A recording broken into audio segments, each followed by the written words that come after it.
According to two senior American government officials, President Biden's team is making a last-minute attempt to confiscate hundreds of billions of dollars in Russian assets as future negotiation leverage for Ukraine, when just a week remaining before handing the power to Trump's hands.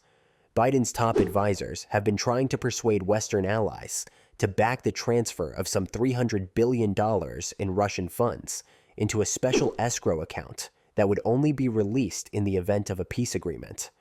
Following Russia's invasion of Ukraine 3 years before, the funds, which are owned by the Russian central bank, were first frozen. One senior administration source told CNN that the purpose of seizing the assets would be to send a straightforward message to Moscow: "You're going to have to come talk if you want your money back." President-elect Donald Trump's national security staff, which includes Representative Mike Waltz and Senator Marco Rubio, has been carefully consulted on the proposal by senior Biden officials. Waltz was appointed as National Security Advisor by President-elect, and Rubio is his designee for Secretary of State. According to media outlet, the Trump administration is largely in favor of the plan, because it thinks the confiscated funds would encourage Moscow to engage in talks again. The Europeans, on the other hand, are not as fond of the concept and have expressed worries that if banks completely seize Russian funds, they will be breaking international law. U.S. officials have been trying to allay such fears and figure out how to use the Russian funds that have been frozen in a way that would help Ukraine for more than a year.